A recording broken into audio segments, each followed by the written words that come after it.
The plumber walked in while I was showering. But what he said next changed my life forever. I had exactly 11 minutes. That's what I told myself every morning. 11 minutes to shower, dress, and get out the door before the chaos of being a 32-year-old VP of marketing swallowed me whole. No breakfast, no stillness, no mercy. I had forgotten about the plumber. His name was Marcus Webb, and my building manager had scheduled him to fix the ancient pipes in my apartment bathroom. The ones that groaned like old regrets every time someone on the floor above me ran their dishwasher. I'd gotten the notice 3 days ago and, in the tornado of back-to-back client calls and quarterly reports, had completely erased it from my memory. So when the bathroom door creaked open at 7:14 a.m., I screamed. I yanked the shower curtain so hard the plastic rings popped like gunfire. The water was still running, steam coiling around me as I pressed myself against the cold tile wall. Heart slamming in my chest like I'd just run a marathon. "Oh God! Ma'am, I am so sorry." The voice was deep, startled, genuinely horrified. "Marcus Webb, I'm the plumber. The super let me in. I knocked on the front door, I swear I did, I had no idea." "Get out!" I shrieked.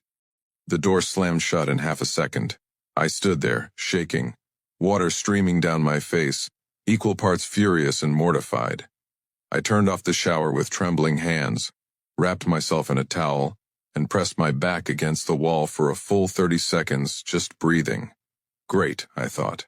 Just great, Natalie. When I finally emerged, fully dressed, armed with the kind of professional composure that comes from years of surviving boardroom disasters, he was crouched in the hallway near the bathroom entrance, toolbox open, head bowed like a man awaiting sentencing. He stood immediately when he heard me. Marcus Webb was not what I expected. He was tall, well over 6 feet, with dark brown skin, close-cropped hair threaded with early silver at the temples, and hands that looked like they'd built things worth keeping. He was maybe 38, 40. There was nothing careless about him. His work shirt was clean, his boots were worn but not sloppy, and the look on his face was one of genuine, uncomplicated guilt. "Ms. Reeves, I am truly sorry," he said. "I knocked twice on the front door.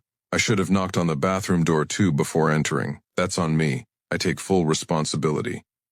I blinked. I'd prepared a sharp, efficient speech about privacy and professionalism, but the sincerity in his voice dismantled half of it before I even opened my mouth.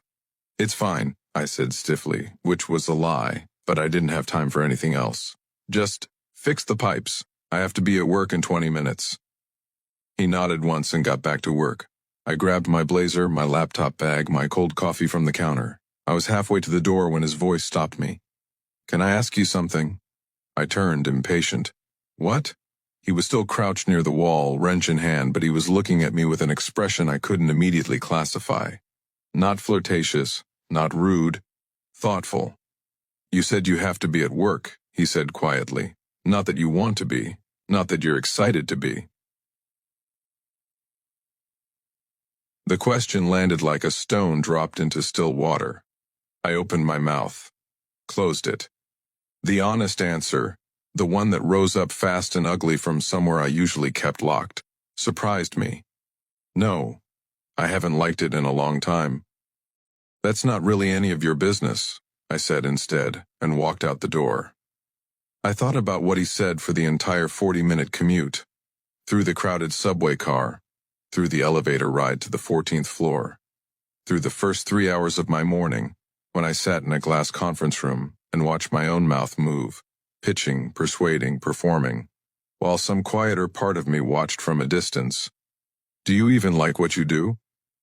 I'd been in marketing for 9 years. I was good at it, scalpel precise with language, ruthlessly strategic with campaigns. I'd won awards. I'd been promoted twice. I was the youngest VP in my company's history, and I'd eaten every sacrifice that achievement required. The relationships I'd let go cold, the weekends I'd traded for deadlines, the version of myself who used to paint watercolors on Sunday mornings and hadn't touched a brush in 4 years. I didn't know when good at something had replaced want something. I just knew that a plumber with silver at his temples, had asked me a question in 40 seconds that my therapist hadn't managed to crack in 6 months of sessions. He was still there when I got home that evening. Later than I expected, it was nearly 6 o'clock. Pipes were worse than they looked, he explained, packing up his tools. Had to replace a section of the main line. Your super approved it. Sorry for the long day. I set down my bag, looked at him. I don't, I said. He looked up, waited. Like what I do, I clarified. I haven't for about 3 years. I just didn't let myself say it out loud before. Something shifted in his face. Not triumph, not pity. Something gentler than both. That's brave, he said simply. Most people never say it at all. I laughed, a short, startled sound, like something that had been stuck for a while finally coming loose. It doesn't feel brave. It feels terrifying. Usually does. He closed the latches on his toolbox and straightened. Can I tell you something? And you can tell me to mind my own business again, that's fine. Go ahead. I used to be an architect, he said. Spent 6 years in school, 3 more fighting to get into firms, 2 more being someone I didn't recognize in a glass office not unlike the one you probably sit in. He picked up his toolbox. One morning I woke up and my hands were shaking so bad I couldn't button my own shirt. Panic attack. First of many. He said it without drama, the way people talk about weather. I started plumbing because my uncle needed help one summer. I needed something real, something where I could see exactly what was broken and fix it with my hands. He glanced around my apartment. I make less money. I have more of myself. Saying go quit your job tomorrow, he added. I'm just saying, the question's worth sitting with. What do you actually want? Most people run so fast from it they never find out. He nodded once, politely, professionally, and walked toward the door. Marcus, I said. He turned. Thank you. For all of it. I gestured vaguely, meaning the pipes, meaning the question, meaning the 6 years of discomfort he just summarized in 4 sentences that restructured something in me. He smiled for the first time. It was a good smile. Unhurried, genuine, the kind that didn't need anything back from you. Take care of yourself, Ms. Reeves. Then he was gone. I didn't quit my job the next day. I'm not that kind of story. But I did something I hadn't done in 4 years. I dug my watercolors out of the closet. They were in a box under winter coats, dust on the lid. And I sat at my kitchen table at 9 p.m. on a Tuesday and I painted something terrible and blurry and completely, perfectly mine. I cried a little. I don't know why. Maybe because it felt like meeting someone I'd missed. Over the next few months, I started paying attention to the moments when I felt most alive. Not performing, not optimizing. Alive. I found a branding consultancy that worked specifically with artists and small creative businesses. People who needed strategic minds, but also understood that not everything should be measured in quarterly returns. I started talking to them. I started building something. 8 months after a plumber walked in on me in the shower, I gave my notice. My boss stared at me for a long moment and then said, I always felt like you were somewhere else, Natalie. I hope you find it. I think I already had. I saw Marcus one more time. A Saturday morning farmer's market on Columbus Avenue, mid-October, when the air had that clean, cold bite to it. He was buying apples. I almost didn't stop. Old Natalie wouldn't have, too busy, too armored, but I did. Marcus. He turned, and that unhurried smile came back. Ms. Reeves, you look different. I feel different, I said honestly. I wanted you to know I left my job. I'm doing something I actually want to do now. It's smaller, it's scarier, it's mine. He was quiet for a moment. Then, good for you, genuinely. We stood there for a second in the easy way of 2 people who don't need to be anything to each other except honest. Can I ask you something now? I said. He raised an eyebrow. Do you ever miss it? Architecture? He thought about it the way he did everything, without rushing. Some mornings, he said.